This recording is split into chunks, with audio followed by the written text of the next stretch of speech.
సమావేశంలో మొత్తం 55 అంశాల మీద చర్చించడం జరిగింది.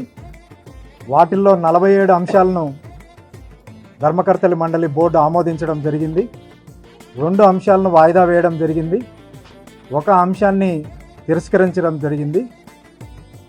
వీటిల్లో ఒక 5 అంశాలను తర్వాత నిర్ణయం తీసుకోవడం జరుగుతుందని బోర్డు ఆమోదించడం జరిగింది.